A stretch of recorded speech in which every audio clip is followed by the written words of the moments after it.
हरिओम। संत कबीरदास भक्ति काल के ज्ञान मार्गी शाखा के सशक्त हस्ताक्षर थे। उन्होंने शब्द के माध्यम से प्रेरणा देने की जो कार्य किए हैं,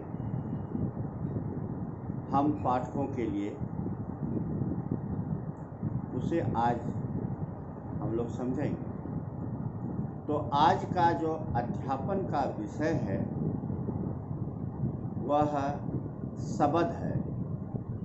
शब्द कबीरदास जी के द्वारा रचित लब्ध प्रतिष्ठित ज्ञान मार्ग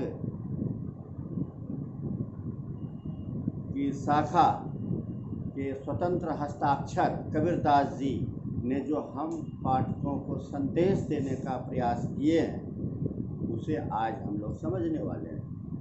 तो आइए आज क्षितिज भाग 1 काव्यखंड में जो शब्द है वो दूसरा जो शब्द है उसका आज हम लोग आनंद लेते हैं। सबसे पहले उसका आदर्श पाठ करते हैं।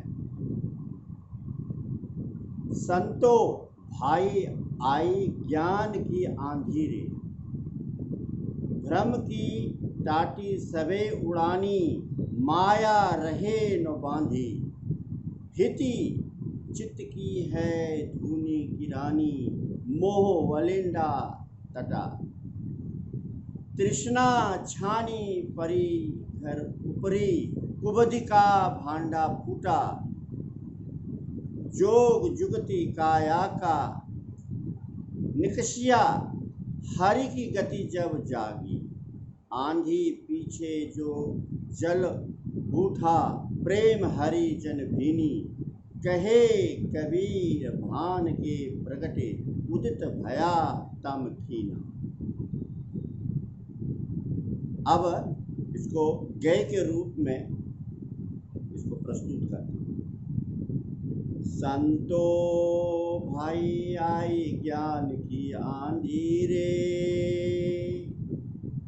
भ्रम की टाटी सबे उड़ानी, माया रहे न बांधी, हिति चित्त की है धूनी गिरानी, मोह बलिंडा टूटा, तृष्णा छानी परी घर ऊपरी, कुबधि का भांडा फूटा, जोग जुगति काया का निकशिया, हरि की गति जब जागी, आंधी पीछे जो जल बूठा, प्रेम हरि जन भीनी, कहे कबीर भान के प्रगटे, उदित भया तम खीना। इस तरह वाचन के पश्चात अब काठिन्य निवारण की बारी आती है। इसमें जो शब्द आए हैं वो है खीना। खीना मतलब छीन हुआ। भ्रम की टाटी यानी भ्रम, बलिंडा छत के बीच के खम्भे की लकड़ी बलिंडा, जोग जुगती यानी योग की उगती, हरिजन, हरिजन का शाब्दिक अर्थ होता है ईश्वर का जन, भान, भानु यानी सूर्य, तम अंधेरा,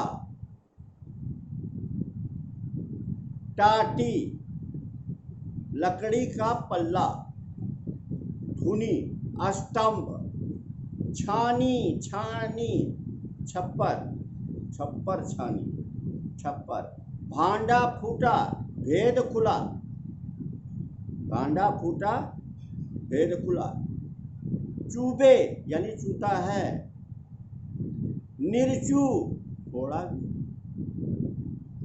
अब काठिन्य निवारण के पश्चात भावार्थ पर अब चलते हैं कि इस शब्द के माध्यम से कबीरदास जी क्या कहना चाहते हैं। इस शब्द में कबीर ज्ञान की आंधी से होने वाले बदलावों के बारे में बताया है। कवि का कहना है कि जब ज्ञान की आंधी आती है तो भ्रम की दीवार टूट जाती है। कितनी अच्छी बात बताई। जब ज्ञान की आंधी आती है तो भ्रम की दीवार स्वतः टूट जाती है और मोह माया के बंधन खुल जाते हैं। ज्ञान के प्रभाव से आत्मचित्त के खंभे गिर जाते हैं और मोह की सहतीर टूट जाती है।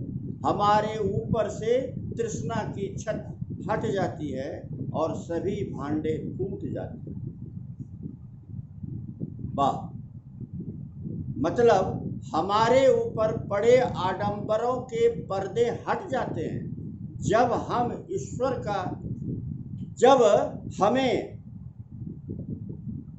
का ज्ञान मिलता है तो मन का सारा मैल निकल जाता है। आंधी के बाद जो बारिश होती है उसके हर बूंद में हरि का प्रेम समाया होता है। जैसे सूर्य के निकलते ही अंधेरा भाग जाता है, उसी तरह ज्ञान के आने से सारी दुविधा मिट जाती है। सही बात, सही बात है, सही बात है। कितनी अच्छी बात है, सुंदर है।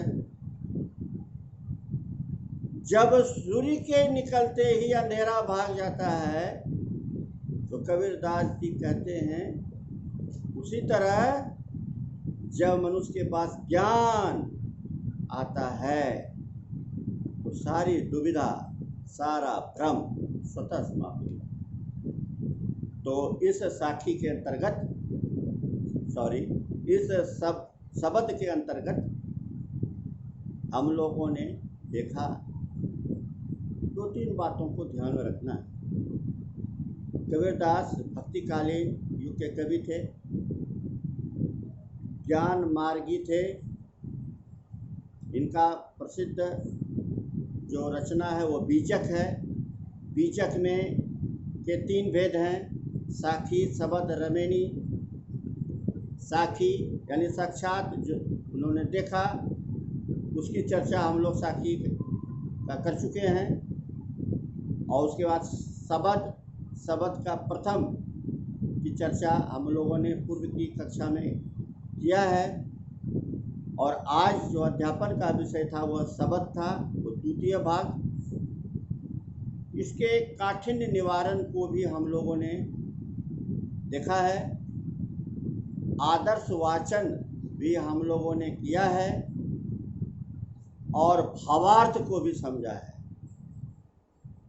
सभी बिंदुओं से हम लोग परिचित हुए हैं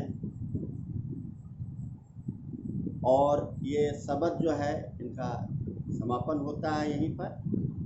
ढेर सारी शुभकामनाओं के साथ नमस्कार।